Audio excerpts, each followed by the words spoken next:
ආයිබෝවන් අශාරෝචර YouTube channel එක තමයි ඔබ සාදරයෙන් පිළිගන්නවා. අපි අද 2018 ප්‍රශ්න පත්‍රයේ කෙටි ප්‍රශ්න ටික සාකච්ඡා කරන්න බලාපොරොත්තු වෙනවා. අපි වීඩියෝ එකට යමු. වීඩියෝ එකේදී ප්‍රශ්න ටික සාකච්ඡා කරන ගමන් අඩුපාඩු මොනවද කියලා අපි බලමු. මුලින්ම මිනිසුන් 10 දෙනෙකුට වැඩක් නිම කිරීමට දින 6ක් ගත වන බව ඇස්තුමේන්තු කර ඇත.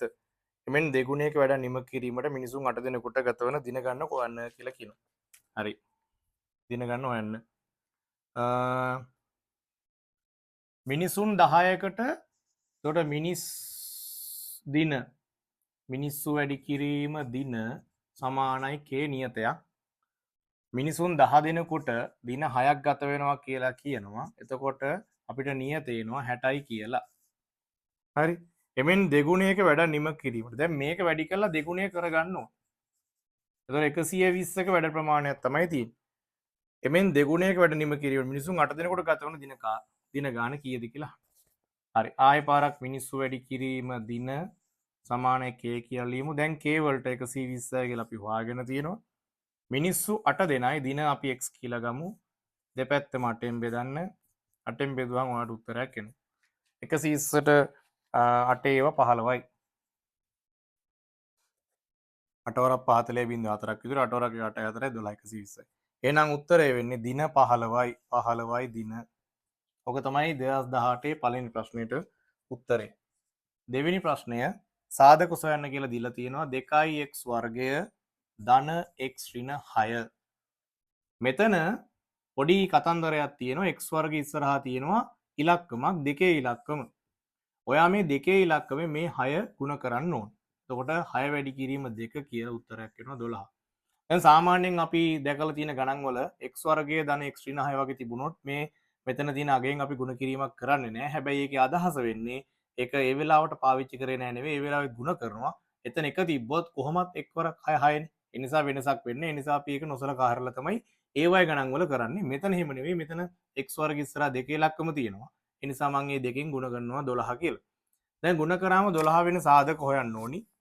අපි ඒ ටික ලියමු බලන්න. 12 වරක් 1 12යි 6 වරක් 2 12යි 4 වරක් 3 12යි.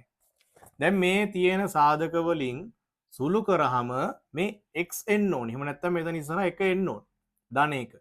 එහෙම වෙන්නේ කොයි වෙලාවද කියලා බලමු. එතකොට 4 වරක් 3 කියන එක තමයි ඔයාලට අදහසක් එනවා. 4 වරක් 3 12ක් වෙනවා. 4ෙන් 3ක් ගියාම 1යි. හරි. දැන් මේ උඩ තියෙන ත්‍රිපද ප්‍රකාශනයේ 2x වර්ගය සහ ඍණ 6 අරගන්න. මැදට 4 සහ 3 ගන්න.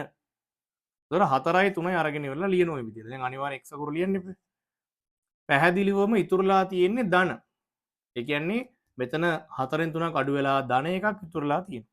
ඒ ධන එක ගන්න නම් 4 තමයි ධන වෙන්න ඕන. එහෙනම් මේ 3 ඍණ වෙන්න ඕන. එතකොට ධනයි ඍණයි ගුණ කරාම ඍණ වෙනවා. දැන් මෙතන 12 ලියන්නේ නැහැ. මොකද දෙවරක් 6 12යි කියලා අපි හිතින් තමයි හදා ගන්න ඕනේ. මේක අපි ලිව්වේ අපේ වැඩේ පහසු වෙන්න. හරි. ඊට පස්සේ සාධක ඉවත් කරන්න ඕනි. මේ දෙකෙන් මේ දෙකට පොදු සාධක ඉවත් කරන්න. පොදු සාධකයේ 2x x ධන 2.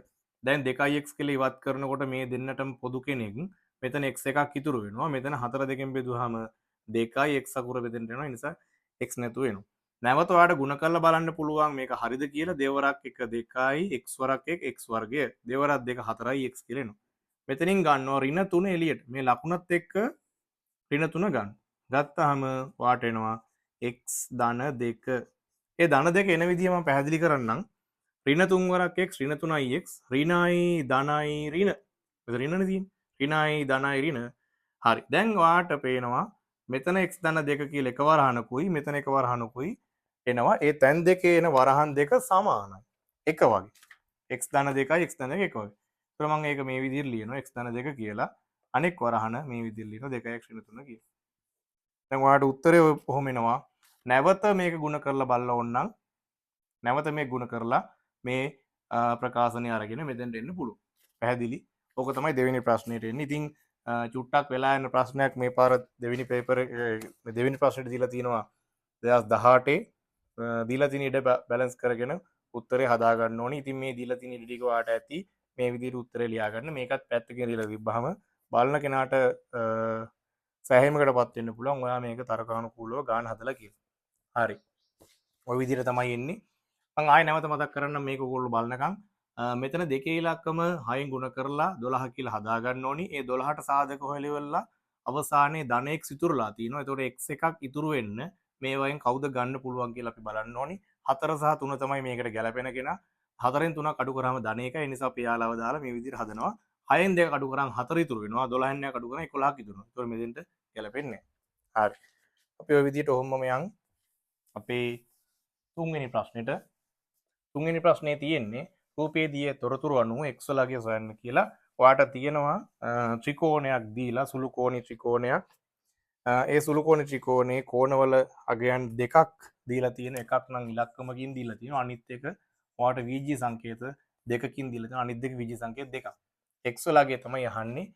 ඉතින් අපි දන්නවා ත්‍රිකෝණයක කෝණ තුන එකතුව කීයද අංශක 180යි. ත්‍රිකෝණයක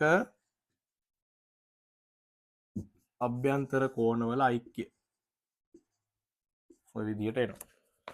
දැන් 3ix x එකතු කරන්න පුළුවන්. එතකොට 4ix කියලා එනවා. ධන 80 සමාන 180. දැන් මොකද කරන්නේ? දැන් මේ 80 මේ පැත්තෙන් අඩු කරනවා. 180 අඩු කිරීම 80. 180 න් 80ක් ගියහම 100යි. 4ෙන් බෙදන්න x සමානයි අංශක 25යි. x වලගේ හොයන්න කියලා කියන්නේ එතකොට ඒකගේ 25යි. ඔය තුන්වෙනි ප්‍රශ්නේ 2018 ප්‍රශ්න පත්‍රේ. හතරවෙනි එක රූපේ ABCD සමචතුරස්‍රයක BCE කේන්ද්‍රික ඛණ්ඩයකි සංයුක්ත රූපයේ පරිමිතිය සොයන්න කියලා කියනවා. හරි. ඔයාට CE ඡාපදික හොයාගන්න වෙනවා. දැන් මේකෙදී කට්ටියට ඡාපදික හොයන සූත්‍රය අමතක වෙන්න පුළුවන්. ඒක එක කොටස කරනකොට කොහෙවත් දෙන්නේ නැහැ. 5 වලගේ විතරක් නම් දීලා තියෙනවා උඩින් 7න් 22 කියලා. එතකොට මේක 7යි කියලා තියෙනවනේ. සමචතුරස්‍රයක් නිසා මේ පාද ඔක්කොම සමානයි. ඒතකොට මේ පාදෙත් සෙන්ටිමීටර 7ක් එනවා. මේක 7 වෙච්ච නිසා මේකත් 7 වෙනවා. මගෙන් අහන්නේ මේ CE ඡාපදික අහන්නේ. මේ කියන්නේ මේ ඡාපදික කියන්නේ මේ පරිමිතිය අහන්නේ. ඒතකොට මට ඡාපදික දැන් හොයාගන්න වෙනවා. CE ඡාපදික. මොකද සූත්‍රය?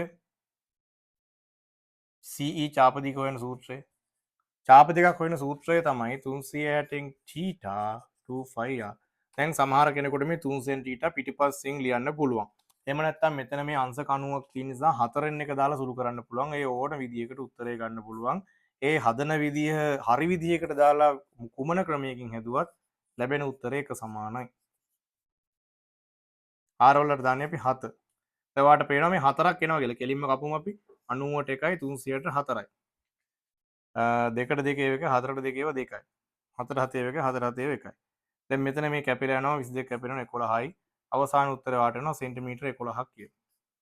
ආයෙ බලමු අපි කැපුවා හරිද කියලා. 90ට 91යි 300ට 4යි. කෙනෙක්ට කපන විදිය පුරුදු වෙන්න ඕන නම් හොඳට බලන්න මේක. මේක දැන් මැජික් එකක් කරගන්න එපා. විභාගයට තව පොඩි දවසයි තියෙන්නේ. ඒ නිසා ටක් ගාලා අල්ල ගන්න වැඩේ අහුවෙලා නැත්නම් 90ට 1යි 300ට 4යි කියලා කැපුවා. දෙකට දෙකේ එක 4ට දෙකේව 2යි කියලා කැපුවා. 7ට 7 කැපලා තිබ්බා මේ 5 වල 7යි අරය 7යි.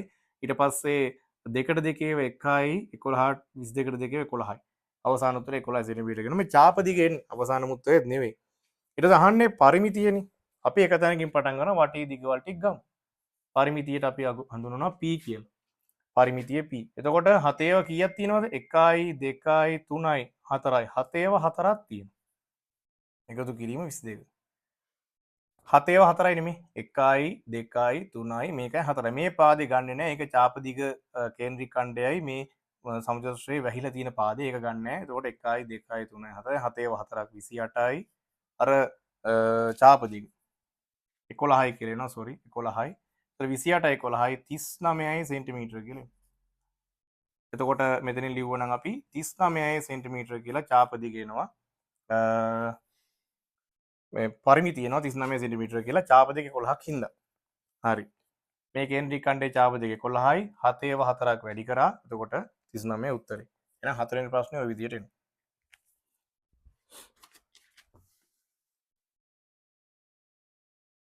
අපි බලමු ඊළඟ ප්‍රශ්නය.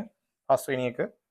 රූප ABC සරල රේඛාවකි දිය තොරතුරු අනුව DAB විශාලත්වය අහනවා. හරි. මම ඒක රූප සරණ පොඩ්ඩක් ඇඳලා ඉන්නම්. ඔයාලට රූප සරණ අඳින අතරතුර මම පොඩි පැහැදිලි කිරීමක් කරන්න. මේකෙම ඉරි කැලි ගහලා තියෙනවා. ඉරි කැලි ගහලා තියෙන එකේ තේරුම ඒ පාද සමානයි කියන එක. එතකොට පැහැදිලිවම මේකේ සමද්විපාද ත්‍රිකෝණ දෙකක් ඔයාලට පේන්න තියෙනවා. බලන්න. සමදීපාද ත්‍රිකෝණ දෙකක් තියෙනවා. මොනවද සමදීපාද? ADB ත්‍රිකෝණය සමදීපාදයි DBC ත්‍රිකෝණය සමදීපාදයි මේ පාද දෙක සමාන නිසා. සමදීපාද ත්‍රිකෝණවල සම්මුඛ කෝණ සමාන වෙනවා. DAB විශාලත්වය අහන් DAB කියන්නේ මෙන්න මේ සයිඩ් එකේ තියෙන කෝණ. DAB කෝණ. તો මේක 30යි නම් මේක 30යි. ඇයි ඒ පාද සමාන නිසා. DB සමානයි BC නිසා BDC කෝණයත් අංශක 30යි. හරි. ඊට පස්සේ මොකක්ද ඒකට හේතුව? පාද සමාන වීම. සම්මුඛ පාද සමාන නම් සම්මුඛ කෝණ සමාන. ඒ වගේම පාදයක් දික් කිරීමෙන් සෑදෙන මේ බාහිර කෝණය DBA බාහිර කෝණය සමාන වෙනවා අර BDC කෝණයටයි BCD කෝණයට. කොහෙද තියෙන්නේ? DBA කියන මේ සුළු කෝණය සමාන වෙන්නේ මෙන්න මේ BDC කෝණයයි DCB කියන නැත්නම් BCD කියන කෝණය. BCD BDC මෙන්න මේ කෝණ දෙකට සමානයි. හරි. එතකොට මේ කෝණය කියන්නේ 60යි. එයි මේක 30යිනේ. DBA අංශක 60ක් වෙනවා. එතන මෙතෙන්ට අපිට ලියන්න පුළුවන් පාදයක් දික් කිරීමෙන් සෑදෙන. දැන් මේ අකුරු පැහැදිලි නැත්නම් මම වචනෙන් කියන එක අහලා ලියන්න ඔයාලා. පාදයක් දික් කිරීමෙන් සෑදෙන බාහිර කෝණ. බාහිර කෝණය අභ්‍යන්තර සම්මුඛ කෝණයට සමාන වේ. අභ්‍යන්තර සම්මුඛ කෝණයට සමාන වේ. බලන්න හොඳට ඔයා. කොහෙද පාදයක් දික් කරලා තියෙන්නේ? මෙන්න ත්‍රිකෝණ දෙක එකතු වෙලා ඇදලා තියෙනවා. ත්‍රිකෝණ ලොකු ත්‍රිකෝණකුත් එක තුනක් තියෙනවා. ඉතින් මේ පොඩි ත්‍රිකෝණ අපි ගමු BDC ත්‍රිකෝණ සලකන්න. ඒකේ මේ තියෙන්නේ පාදයක්. මේ පාදය දික් කිරීමෙන් සෑදෙන බාහිර කෝණ. දැන් මේ පාද දික් කරලා බාහිර කෝණයක් හැදලා තියෙනවා. එක සමාන වෙනවා අභ්‍යන්තර සම්මුඛ. මේ කෝණේ මේ කෝණ එකතු. මෙතන තියෙයි මෙතන තියෙයි. ඒතර අංශක 60යි. අභ්‍යන්තර සම්මුඛ කෝණ සමානයි. ඊළඟ දේ තමයි DAB මගෙන් අහන්නේ ඒකත් අංශක 60යි. හේතුව තමයි AD සමානයි BD. AD සමානයි BD. ත්‍රිකෝණයක පාද දෙකක් සමාන ඊට සම්මුඛ කෝණ සමාන වෙයි. මම එකක් දෙන්නම්. ත්‍රිකෝණයක පාද දෙකක් සමාන නම් ඊට සම්මුඛ කෝණ සමාන වේ. එහෙනම් ප්‍රමේයන් දෙකක් පාවිච්චි කරා. ඒ ප්‍රමේයන් දෙක තමයි ත්‍රිකෝණයක පාද දෙකක් සමාන නම් ඊට සම්මුඛ කෝණ සමාන වේ කියන ප්‍රමේය. ඒ වගේම ත්‍රිකෝණයක පාදයක් දික් කිරීමෙන් සෑදෙන බාහිර කෝණය අභ්‍යන්තර සම්මුඛ කෝණයට සමාන වේ කියන ප්‍රමේය. ඉතින් ඔය කියන දෙක පාවිච්චි කළා දැන් මම උත්තරය ගත්තේ. ඔයාට මේක වෙන විදිහකට කරන්න පුළුවන්. ඒකත් අවුලක් නැහැ. ඒ කියන්නේ ත්‍රිකෝණයේ කෝණ තුන එකතු කරගත්තා මේ දෙන්න 60ක් වෙනවා. මේක 120යි. ඒ නිසා මේක 60යි. ඒතර මේක 60යි. මේ විදිහට එහෙම ගන්නත් පුළුවන්. කොහොම හරි කමන්නේ උත්තරේ ගන්න ඕනේ. හැබැයි අපි හදපු විදිහට ගත්තොත් මේ ප්‍රමේයන් දෙක තමයි ලියන්න තියෙන්නේ. හරි. එතකොට මේ මුල් ප්‍රශ්න 6 ඇතුලේ ආපු දෙවෙනි ජ්‍යාමිතික ගාන තුන්වෙනි එකත් ජ්‍යාමිතික ගානක් තමයි. හරි. එතකොට ජ්‍යාමිතියේ තියෙන වැදගත්කම ඔයගොල්ලන්ට තේරෙනවා. දෙක කොටස චුට්ටක් තිබ්බත් එක කොටසේ ජ්‍යාමිතිය ගණන් ටික ඔයාලට ලේසියෙන් හදා ගන්න පුළුවන්. ඒ නිසා ජ්‍යාමිතියට තියෙන බය පොඩ්ඩක් අමතක කරලා ප්‍රමේයන් ටික පොඩ්ඩක් පාඩම් කරගෙන තිබ්බනම් ඔයාලට ලේසියෙන්ම මේ වැඩේ කොට දාන්න පුළුවන්. MCQ ටික හදන්න පුළුවන්. අපි MCQ ටික මෙතන සාකච්ඡා කරන්නේ නිසා අපි ඒකට අදාළව කතා කරන්නේ. දෙක කොටස කරනකොට ඒ ජ්‍යාමිතිය ගණන් ටික හදන විදිහත් අපි පැහැදිලි කරලා දෙනවා. හරි. දැන් ලඝු දැන් මේ තියෙන්නේ මේ දර්ශකාකාරයෙන් මේ ලියලා තියෙන්නේ. හරි මේක මේ දර්ශකාකාරයෙන් ලියලා තියෙන්නේ ලඝු ආකාරයට පරිවර්තනය කරගන්න ඕනේ. දර්ශකාකාරය ලඝු ආකාරයට හදා ගන්න ඕනේ. මම වෙන එකක් දර්ශකාකාරයෙන් මේ විදිහට ලියලා දෙන්නද? 27 සමානයි 27 නැතුව අපි වෙන එකක් ගමු. 36 සමානයි 6 වර්ගය. 6 වරක් 6 36යි. එතකොට මේක අපි ලඝු ආකාරයෙන් ලියනවා නම් ලඝු LOG දෙකේ පාදයට 36 ලඝු ගණකය 2යි කියලා ලියන්න. ලඝු 6 පාදයට 36 ලඝු ගණකය 2යි කියලා. රගය තමයි මේ 2 කියලා එන්නේ. පැහැදිලිද? එතකොට අපි තව එකක් බලමු. 8 සමානයි 2 3 කියලා කියමු. එතකොට අපි ලියනවා මෙහෙම ලඝු 2 පාදයට 8 ලඝු ගණකය 3යි. ලඝු 2 පාදයට 8 ලඝු ගණකය 3යි. ලඝු 6 පාදයට 36 ලඝු ගණකය 2යි. ඒ වගේ මේක ලඝු 10 පාදයට 26.3 ලඝු ගණකය 1.4යි 2. බලන්න මේවත් එක්ක ගලපලා බලන්න මේ උඩ තියෙන බලය වගේ කෙනෙක් ඉස්සරහට ලඝු වල එන්නේ. මේ බලය වගේ ඉන්න කෙනා ඉස්සරහට එනවා. මේ උඩ ඉන්න කෙනා ඉස්සරහට එනවා. අපි දැන් තව දෙයක් ඉගෙනගෙන තියෙනවා මේ ලඝු LOG කියලා ලියමු. මේ 10 පාද සාමාන්‍යයෙන් ලියන්නේ. එතකොට මේක හරිම විදිය. 1.4යි 2 සමානයි LG 26.3. දැන් මේක අහලා තියෙනෙත් එහෙම තමයි. LG 26.3 අගය කීයද? ඒතර අගය 1.4යි 2 උත්තරේ. පැහැදිලි? හරි. මේකත් චුට්ටක් ලියලා තියාගන්න පැත්තකින්. මේ විදිහට තමයි අපි මේ ලඝු ගානක් දුන්නොත් දර්ශක ගාන දුන්නොත් ලඝු කරන්නේ. ලඝු ගාන දුන්නොත් දර්ශක කරනවා අනිත් පැත්ත. හරි. 8 වෙනි ප්‍රශ්නය. 8 වෙනි ප්‍රශ්නේ තියෙන්නේ වර්ගඵලය 880යි වර්ග සෙන්ටිමීටර් වන ඍජු කෝණාශ්‍ර කඩදාසියක් පතුලේ අරය 14ක් සෙන්ටිමීටර වූ ඝන ඍජු වෘත්ත සිලින්ඩරයක වක්‍ර පෘෂ්ඨය හරියටම වැසෙනසේ අලවා ඇත. සිලින්ඩරයේ උස සොයන්න කියලා තියෙනවා. හරි. වර්ගඵලය 880 ඍජු කෝණාශ්‍ර කඩදාසියක් පතුලේ අරය 14යි කියලා තියෙනවා. හරි. දැන් මේ සිලින්ඩරයේ උස ගැන කතා කරන්න ඕනි. ඒ කියන්නේ ඍජු කෝණාශ්‍ර තහඩුවක් මේ වගේ තියෙනවා. ඒකේ වර්ගඵලය 880යි කියලා තියෙනවා. පතුලේ අරය 14ක් කියලා කියනවා ඍජු කෝණාශ්‍ර කඩදාසියේ. ඍජු කෝණාශ්‍ර කඩදාසිය 880 වර්ගඵලය කියනවා. පතුලේ අරය 14ක් වෙච්ච සිලින්ඩරයක අලවනවා කියලා කියන්නේ. එතකොට මේ සිලින්ඩරේ පොඩ ඇඳගමු මේ වැඩේ පැහැදිලි කරගන්න. පතුලේ අරය 14යි කියලා තියෙනවා. වක්‍ර පෘෂ්ඨයේ වැඩනසේ හරියට වැඩනසේ අලවලා තියෙනවලු සිලින්ඩරේ උස අහන. එච් එක තමයි දැන් අහන්නේ. දැන් මේ සම්පූර්ණ වටේ ඇලවෙන කඩදාසිය වර්ගඵලය දීලා තියෙනවා. තහඩුවේ වර්ගඵලය දීලා තියෙනවා. කඩදාසිය වර්ගඵලය දීලා තියෙනවා. හරි. දැන් ඕක වෙන්නේ මෙහෙමනේ. දැන් මේ වගේ තියෙන ඍජු කෝණාශ්‍ර තහඩුව මේ කඩදාසිය මේ විදිහට තියෙනවා. ඒකේ වර්ගඵලය 880 කියලා තියෙනවා. දිග දන්නෙත් නැහැ, පළල දන්නෙත් නැහැ. ඒක අපි මේ විදිහට නමනවා. නමල ඉවරලා මේ සිලින්ඩරේ අලවනවා. සැමන් ටින් එකේම ලේබල් එක ගැන හිතන්න පොඩ්ඩක්. ඒ සැමන් ටින් වල ලේබල් මේ විදිහට තමයි සකස් කරලා තියෙන්නේ. ඉතින් මේ ඕනම ටින් එක. ඉතින් මේක නැමුවම මේ වගේ සිලින්ඩරයක් හැදෙනවා. මේ වගේ සිලින්ඩරයක් හැදෙනවා. ඒ සිලින්ඩරයේ වක්‍ර පෘෂ්ඨය තමයි මේ 880 කියලා වර්ගඵලයට වෙන්නේ. ඒ සිලින්ඩරයේ උස කියන එක මේ h අකුරෙන් ගන්න පුළුවන්. ඒක මේ කඩදාසි කැලට අදාළව පළල තමයි එන්නේ. පළල. පැහැදිලි? හරි. අපි ලියමු මෙහෙම දෙයක්. මේ වර්ගඵලය මේ වක්‍ර පෘෂ්ඨ වර්ගඵලයට සමානයි. සිලින්ඩරයේ වක්‍ර පෘෂ්ඨ වර්ගඵල වෙන සූත්‍රය තමයි 25RH. 25RH. එතකොට මේ උඩින් දීලා තියෙනවා. ඒ කොටස කියලා තියෙනවා ප්‍රශ්න සියල්ලට පිළිතුරු මෙන් ප්‍රත්‍යයෙන් සපයන්න. අරය ආරසා උසෙච්චෝ සුජුව සිලින්ඩරයක වක්‍ර පෘෂ්ඨ වර්ගඵලය 25RH කියලා දීලා තියෙනවා. එතකොට ඔයාට සූත්‍රය අමතකුණා කියලා ගැටලුවක් වෙන්නේ නැහැ. 25RH දීලා තියෙනවා. ඔයාගේ ඔළුව පාවිච්චි වෙන්න ඕනේ මේ ඉස්සරහින් දීලා තියෙනව නේද? මම ඒක ආදේශ කරන්න ඕනි කියලා. නැත්නම් සමහර කට්ටිය මේ ගාන වරද්ද ගන්නවා. මේ වරද්ද ගන්නවා කියන්නේ ගාන හදන්නේ නැහැ. එක්ක අතහැරලා දාලා මොන හරි බොරුවක් ලියනවා. ඒ හේතුව මේ සූත්‍රය අමතක වීම. ඉතින් සූත්‍රය අමතක වෙච්ච කෙනෙකුට මේ ඉස්සරහා බලන්න පුළුවන් සූත්‍රය දීලා තියෙනවා. ඒක දීලා තියෙනවා. ඉතින් ආදේශ කරන්න තියෙන්නේ වර්ගඵලය 880 දාන්නම්. මම මේ A1 කියලා ලිව්වේ මේ සිලින්ඩරයේ මුළු පෘෂ්ඨ වර්ගඵලය නොවන නිසා එක කොටසක් විතරක් ගන්න නිසා වක්‍ර පෘෂ්ඨයේ විදිහට ඒ නිසා මම A1 කියලා දැම්මේ. ගැටලුවක් නැහැ. ඒ දැම්මත් අවුලක් නැහැ. 2යි 5 වලගේ 7/2යි අරය ආර අපිට දීලා තියෙන 14යි කියලා උස තමයි දැන් අහන්නේ. ඒක තමයි h කියලා ගත්තේ. හරි. 7ට 7 එකයි 14ට 7 2යි.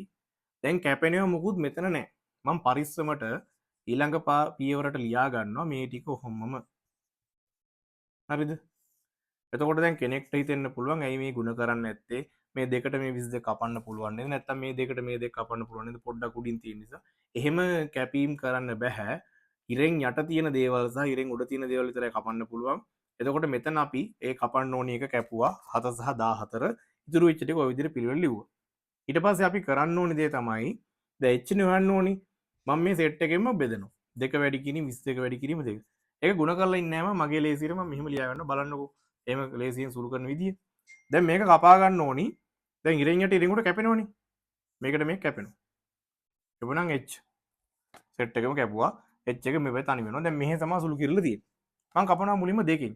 දෙකට දෙකේ එක 880ට දෙකේ 8ට දෙකේ 4යි ආය 8ට 4යි බිංදුව 440 කියලා එනවා. ආය දෙකෙන් කපනවා. දෙකට දෙකේ එකයි. 4ට දෙකේ ඒවා 2යි 4ට දෙකේ ඒවා 2 220යි. දැන් 22කින් කපනවා. 22කට 1යි 22කට 1යි 10යි සෙන්ටිමීටර කියලා උත්තරේ. දැන් යම් කෙනෙකුට මේක ලොකුවට තේරෙන්නේ නැති වෙන්න පුළුවන්. මොකද එක එක මානසික මට්ටම් වල දරුවෝ එක එක විදියට ගණන් තේරෙන කට්ටිය තේරෙන්නේ නැති කට්ටියත් ඔක්කොම මේවා බලනවා. ඉතින් සාමාන්‍යයෙන් ගණන් හදන ළමයෙකුට නම් මේ සුළු කිරීම තේරෙනවා. එතකොට සාමාන්‍යයෙන් ගණන් හදපු නැති පොඩ්ඩක් ගණන් අමාරු කෙනෙකුට මේක තේරෙන්නේ නැති වෙන්න පුළුවන් සුළු කරන විදිහ. හැබැයි ඔයා පුළුවන් ළමයා සහ බැරි ළමයා කියන හැමෝම ද ඔක්කොම තේරුම් ගන්න ඕන දේ තමයි මේ විදිහට ගාන සුළු කරාම ඔයාට උත්තර ගන්න ලේසියි. එතකොට බෑයි කියලා දැනට ඉතින් ළමයෙකුට ගානක් හදාගන්න උවමනාව තියෙනවා නම් එයා ඉස්සරහට යනවා නම් මේ විදිහට සුළු කරලා පුරුදු වෙන්න වෙනවා. ඒතර මෙහෙම නැතුව සුළු කරනවා නම් මොකද කරන්න තියෙන්නේ? දෙක වැඩි කරනවා 22කින්. ඒක වැඩි කරනවා ආයෙත් දෙකෙන්. එයා ලොකු උත්තරේ 880ෙන් බෙදන්න ඕනේ. ඉතින් ඒකට ටිකක් වෙලා යනවා. බෙදීම දීර්ඝ බෙදීම දාන්න වෙනවා. ඉතින් ඊට වඩා ලේසි මෙහෙම කපන එක. එතකොට චක්‍රය පාඩම් කරගෙන එහෙම සුළු කිරීම පුරුදුම් කරගන්න ඕනේ. ඉතින් 25RH ආදේශ කර R වලට 14 දාලා 4 කැපිලා ගියා 2.21 මේ දෙක ඉතුරු වුණා. එතකොට මේ විදිහට උත්තරයක් ආවා. ඒ ආපු ප්‍රකාශනය මොකද කරන්නේ? අපි බෙදලා ගන්නවා සම්පූර්ණ සෙට් එකෙන්ම. ඒතර මේ දෙක වැඩි කිරීම 22 වෙන දෙක සම්පූර්ණයෙන්ම බෙදනවා. එහෙම ලියන්න පුළුවන් ඔක්කොම ගුණ කිරීමක් තියෙන නිසා දැන් පිළිවෙලට කපනවා 2ට 2 එක 880ට 2 440යි. 8ට 2 4 8ට 2 4යි බිඳුවට නෑ. ඊට මේ දෙකෙන් කපනවා ආයෙ 220 වෙනවා. ඒ 220 තියෙන මුල් 22ට මේ 22 කපලා දැම්ම එකක් ඉතුරු වෙනවා 10 සෙන්ටිමීටර. එහෙනම් මේ කඩදාසි කෑල්ලේ පළල එහෙම නැත්නම් මේ සිලින්ඩරේකාර පෘෂ්ඨයේ සිලින්ඩරයේ උස 10 සෙන්ටිමීටර කියලා එනවා. ඔය ආවේ 8 වෙනි ප්‍රශ්නෙට උත්තර. 9 වෙනි එක ABCD යන වෘත්තයේ මත පිහි ලක්ෂ්‍ය 4කි දී තොරතුරු අනුව DEC විශාලත්වය අහනවා. හරි. දැන් අපි බලමු මේක ඇඳගෙන ඉන්න. මේ පේන විදිහට නම් මේක එකම කණ්ඩේ කෝණ කියන එකත් භාවිත වෙන්න පුළුවන්. හරියටම දන්නේ නැහැ බලමු අපි. මේ විදිහට දිනනවා දීලා මේක අංශක 40යි. මේ කෝණය මෙතන D කියලා දීලා තියෙනවා A මේක B මේක C. මෙන්න මේ චූටි කෝණ අංශක 15 කියලා ඔයාලට දීලා තියෙනවා. හරි. ABCD යන වෘත්තය මත පිහි ලක්ෂ්‍ය 4ක්. ABCD වෘත්තය මත පිහි ලක්ෂ්‍ය 4ක් මේ විදිහට තියෙනවා. හරි. දී තොරතුරු අනුව DEC විශාලත්වය අහනවා. DEC මෙන්න මෙතන තමයි E අකුර තියෙන්නේ.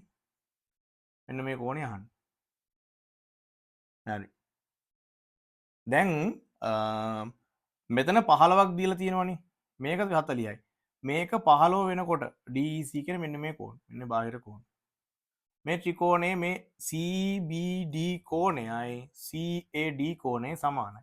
CBD බලන්න එකම තැනින් පටන් ගන්න CBD ඒක සමාන වෙනවා CAD වලට. මේකත් අංශක 15යි. ඒකත් අංශක 15යි.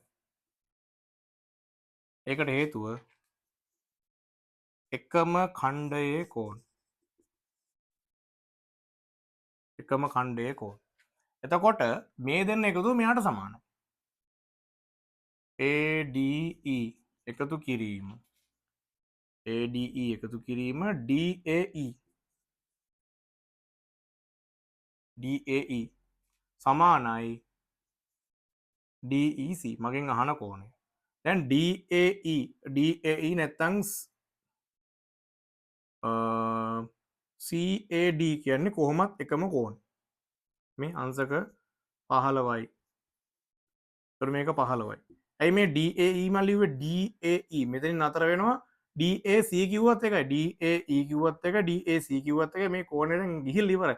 මෙතන ඉංග්‍රීසි හෝඩියම තිබ්බත් ඒ හෝඩියම ලිව්වත් මේ කෝණ විදියට කෝණ එක එක කෝණ වෙන්නේ එකම කෝණය. මොකද මෙතන හැරෙන තැන කිසිම වෙනසක් වෙන්නේ නැහැ. ඒ සරල රේඛා දෙක හිමම තමයි. ඒ නිසා මම 15 ලියනවා. මේ කෝණේ 40යි.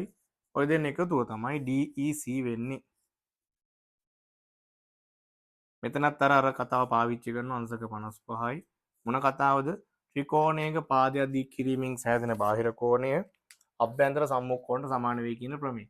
ත්‍රිකෝණයක පාදයක් දික් කිරීමෙන් සෑදෙන මේ ත්‍රිකෝණය අමතක කරා මේ කෑල්ල අමතක කරා.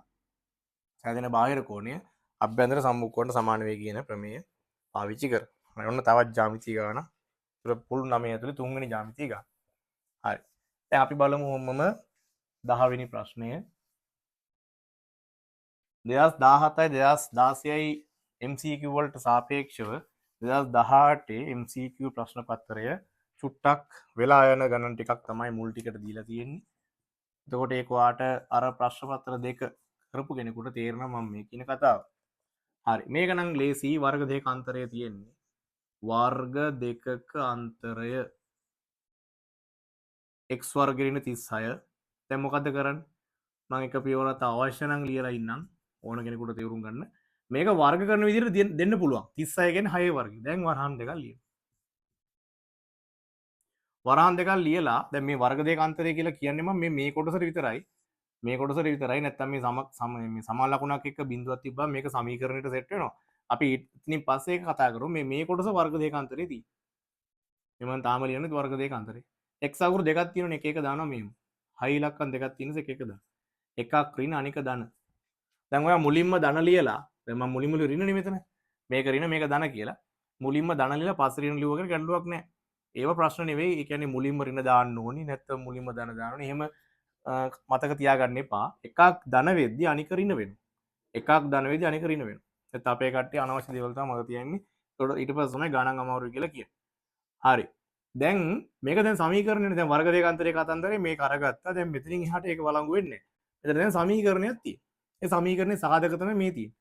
මම ලියනවා මෙහෙම. x ධන 6 සමානයි බිඳුව හෝ. හරිනේ. මෙයාව බිඳුව වුණොත් මේක බිඳුවයි. වෙන්න පුළුවන්. මෙයා බිඳුව වුණොත් මේක බිඳුවයි. බිඳුව හෝ x ඍණ 6 සමානයි බිඳුව විය යුතුයි. හරි දැන් ධන 6 මේ පැත්තට ගේන x සමානයි ඍණ 6 හෝ x සමානයි ධන 6 වෙන්න ඕන. හරි. දැන් මේ එකක් බිඳුව වුණොත් මේක බිඳුව වෙන එක පොඩ්ඩක් පැහැදිලි කරමු. අපි නිකන් උදාහරණයක් ගමු 5 වරක් 2 10යි කියලා. 5 වරක් 2 10යි. හරි. දැන් මේ පහ බිඳුව කරනවා මම. බිඳුව වැඩි කරොත් දෙකෙන් කීයද උත්තරේ? දෙවරක් බිඳුව බිඳුවයි. අපි ගමු පහ ඉලක්ක මොහොම තියලා දෙක බිඳුව කරමු. 5 වරක් බිඳුව බිඳුවයි. එහෙම නැත්නම් මේ දෙන්නම බිඳුව කරමු. බිඳුව. ඔයාලට තේරෙනවා 5 වරක් 2 දැන් මේ මම උදාහරණයක් ගන්න. 5 වරක් 2 10 වෙන බව ඇත්ත.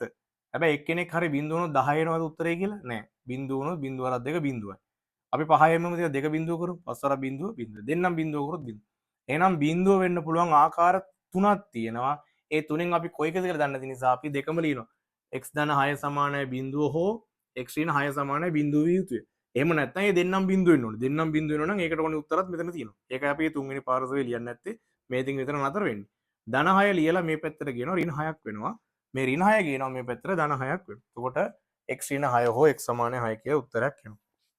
හරි. අපි 11 වෙනි ප්‍රශ්නේ බලමු.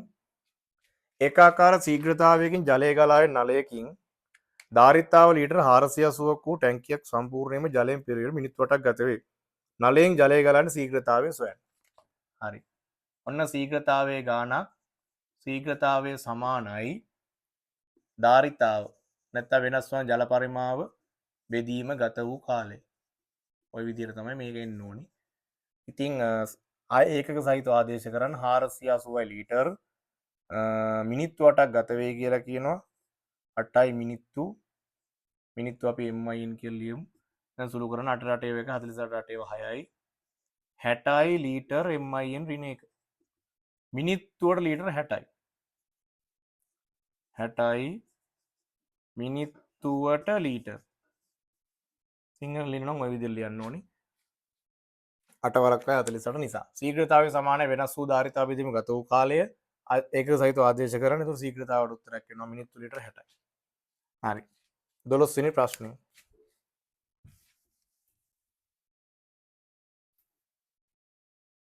සුදුසු වචන යොදා ස්තැම් පුරවන්න. සමාන්තර සම්මුඛ මොනවද? සම්මුඛ කෝණ, සම්මුඛ පාද. ඒ ඕන එකක් පාවිච්චි කරන්න පුළුවන්. සුදුසු වචන යොදන්න. සමාන්තරාශ්‍රයක සම්මුඛ පාද හා කෝණ. පාද හා කෝණ. කෙනෙක් මේකේ පාද ලිව්වත් හරි, කෝණ ලිව්වත් හරි මම දෙකම ලියන මේ දෙකෙන් ඕන එකක් හරියදී. සම්මුඛ කෝණ සමාන මේ සම්මුඛ පස් සමාන උගල්ලානේ තියෙන්නේ. සමාන්තර රාශියක එක් එක් විකර්ණ මගින් එහි මොනවද? විකර්ණයෙන් එහි මේ සමච්ඡේදනය වෙන්නේ වර්ගඵලය. විකර්ණ මගින් එහි වර්ගඵලය සමච්ඡේදනය වේ. ඒකට නම් ඒ උත්තරේ විතරයි එන්නේ. ඊට පස්සේ මේ 12 වෙනි ප්‍රශ්නේ 13 පැතිවල 1 සිට 6 තෙක් අංක යොදා ඇති සමබර ධාතු කැටයක් පෙරලීමේදී දෙකෙහි ගුණාකාරයක් හෝ තුනෙහි ගුණාකාරයක් හෝ ලැබීමේ සම්භාවිතාව සොයන්න කියලා කියනවා. හරි. අපි නියති අවකාශයේ ලියමුකෝ. නියති අවකාශය ගැන පොඩ්ඩක් කියන්නම්. 1 2 3 4 5 6 යම් කිසි අපි සිදු කරන පරීක්ෂණයක ලැබිය හැකි ප්‍රතිඵල සියල්ලම අඩංගු කුලකය තමයි නියති අවකාශය කියන්නේ. ඒක 1 සිට 6 තෙක් අංක යොදපු ධාතු කැටයකින් S තමයි ගන්න තියෙන්නේ. දෙකේ ගුණාකාරයක් හෝ තුනේ ගුණාකාරයක් හෝ ලැබීම ගැන කතා කරනවා. එතකොට දෙකේ ගුණාකාරයක් පෙරළිය දෙකෙහි ගුණාකාරයක් හෝ තුනෙහි ගුණාකාරයක් හෝ ලැබීම. දැන් දෙකේ ගුණාකාරයක් වම දෙවරච්චක් කරන්නේ. 2 4 6 ඊට පස්සේ තුනේ ගුණාකාරයක් හෝ ලැබීම කිව්වහම තුනේ ගුණාකාර. තුනේ ගුණාකාරයක් හෝ ලැබීම. දෙකේ හා තුනේ දෙකේම ගුණාකාර නෙවෙයි අහන්නේ. තුනේ ගුණාකාරකම 3 වරක් එක 3යි. 3යි 6 ඔය විදිහට එන්නේ. එතකොට ගැලපෙන්නේ 1යි 2යි 3යි 4යි. මේ 6 කොහොමත් එකයිනේ. ඒතර ඔක්කොම අවස්ථාවන් 6ක් තියෙනවා. 6න් 4ක් කියලා උත්තරයට එන්න ඕනේ. බලන්න ඕගොල්ලෝ 6න් 4 එනවද කියලා. 6න් 4ක් එන්න ඕනි. එතකොට අවස්ථාවන් දෙකක් තියෙනවා. මේ තියෙන දෙකේ ගුණාකාර. මේ තියෙන්නේ තුනේ ගුණාකාර. එතකොට මේ 6 කොහොමද දෙන්නටම ඉන්නවා. අපි ගත්තොත් සම්භාවිතාව PA කියලා අදාළ සිද්ධිය සම්භාවිතාව NA බෙදීම NS කියලා ලියමු. NS කියන්නේ නියත අවකාශයේ අවයව ගණන. එතකොට NS වෙනවා මෙතන 6යි. අදාළ සිද්ධියේ අවයව ගණන වෙනවා මෙතන මේ 2 9 1යි. එතකොට 4ක් එනවා. එහෙනම් අපි NA 4යි කියලා ගමු. NA 4යි. එතකොට අපිට මෙතන මම පැහැදිලිව ලියන්නම්. නියත අවකාශයේ අවයව ගන්න 6යි 1 2 3 4 5 කියලා ඔක්කොම එනවා. දෙකේ ගුණාකාර වෙනවා මේ විදිහට, තුනේ ගුණාකාර වෙනවා මේ විදිහට. මේ දෙන්නම එක්කෙනෙක්. ඒ නිසාම 1යි 2යි 3යි 4යි කියලා ගත්ත අවයව ගන්න. දැන් සම්භාවිතාව PA NA කියන්නේ 4යි NS කියන්නේ 6යි. 6න් 4 එනවා. එහෙම නැත්නම් අපි මේක පොඩ්ඩක් සරල කරොත් 3න් 2යි කියලා අඩු උත්තරයක් ගන්න පුළුවන්. ඔක තමයි උත්තරය වෙන්නේ දෙකේ හා තුනේ ගුණාකාර වලට.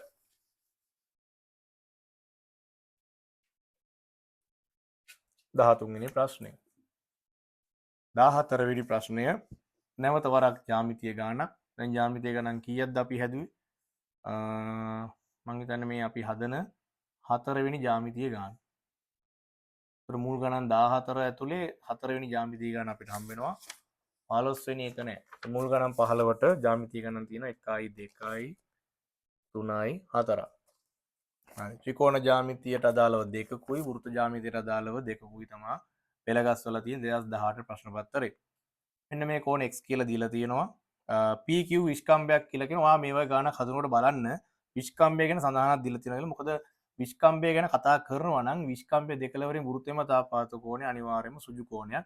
ඒ නිසා PRQ සුජු කෝණය. ඒකේ දත්තය දීලා නැහැ. විස්කම්බයක් කියන කතාවක් කියලා. ඒ කියන්නේ මේ කේන්ද්‍රය PQ මත පිහිටනවා. හරි තොරතුරන x වලගේ අහනවා. හරි. දැන් මෙතන 110යි කියලා තියෙනවා. දැන් ඔයා හොඳට බලන්න PSRQ කියන වෘත්ත චතුරස්‍රය. එතකොට PSR එකතු කිරීම PQR සමානයි අංශක 180යි. PSR කියන්නේ මේ 110 කෝණේ, PQR කියන්නේ මෙන්න මේ කෝණ. හරි 180. මොකක්ද ඒකට හේතුව? වෘත්ත චතුරස්‍රයක සම්මුඛ කෝණ පරිපූරක වේ. හරි. එතකොට වෘත්ත චතුරස්‍රය සම්මුඛ කෝණ පරිපූරක වේ. ඒ නිසා තමයි මේක 180 කියලා එන්නේ.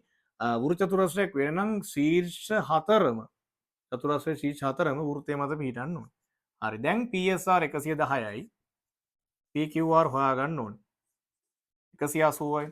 180 110 ගියන් ඔයාලට උත්තරයක් එනවා. අංශක 70යි කියලා. හරි දැන් ත්‍රිකෝණයේ කෝණ තුන එකතුව දාලා x හොයන්න පුළුවන්. 70 එකතු කිරීම x එකතු කිරීම අංශක 90 සමානයි. 180යි. 90යි 70 එකතු කරාම 160යි. 180න් 160ක් අඩු කරන්න x සමානයි 20යි. එතකොට මේ දෙන්න එකතු කරලා අඩු කිරීමක් කරනවා. අපි මෙතන තව එකක් ලියන්න ඕනේ PRQ සමාන අංශක 90යි. හේතුව අර්ධ වෘත්තයක කෝණ. මෙතන මේ ප්‍රකාශනය ලියන ත්‍රිකෝණයක අභ්‍යන්තර කෝණ. ත්‍රිකෝණයක අභ්‍යන්තර කෝණ. දැන් මෙතන තියෙන්නේ PRQ සමාන 90යි. PSR සමානයි PQR 180යි. මේ ටික පේන්නේ නැත්නම් මම නැවත කියන්නම්. මේ ටික එතකොට ලියා ගන්න.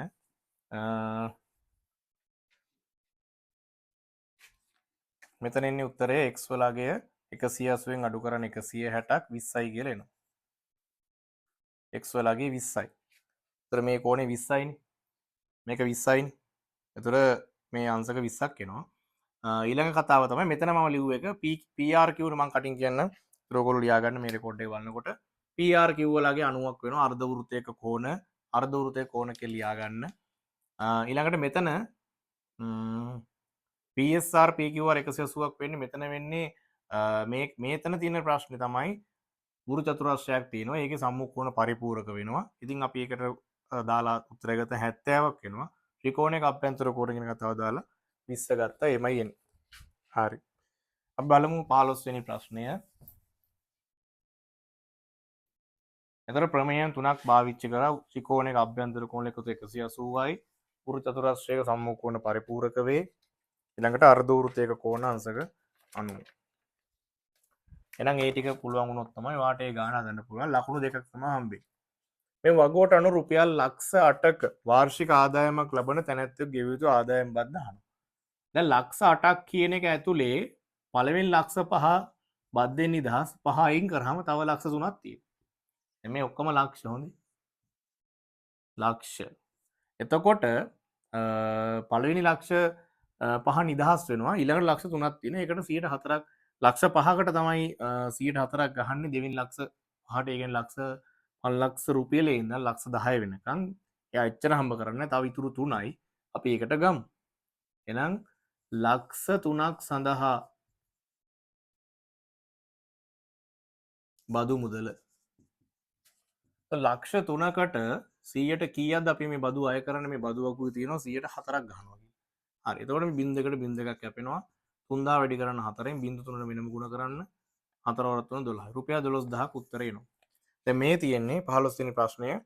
එතකොට මුල් ප්‍රශ්න 15 අපි සාකච්ඡා කළ ඉවරයි. එතකොට මෙතන ප්‍රශ්න 15න් සාමාන්‍යයෙන් සැලකිය යුතු විදිහට 2016ටයි 17ටයි වඩා අපි කලින් කිව්වා වගේ පොඩ්ඩක් සංකීර්ණව හිතලා ගැටලු ගොඩාක් පොඩ්ඩක් තර්ක කිරීම එක්ක යන්න තියෙන ගණන් ටිකක් තමයි තියෙන්නේ. ඉතින් අපි පළවෙනි ප්‍රශ්න 15 සාකච්ඡා කරලා ඉවරයි. ඉතින් අපි ඊළඟට අපි තව වීඩියෝ එකක් අරන් එන්න ඊළඟ ප්‍රශ්න 15 සාකච්ඡා ඊළඟ ප්‍රශ්න 10 සඳහා. ඉතින් අපි ඊළඟ ප්‍රශ්න පත්‍රයෙන් හම්බෙමු. ආයුබෝවන්.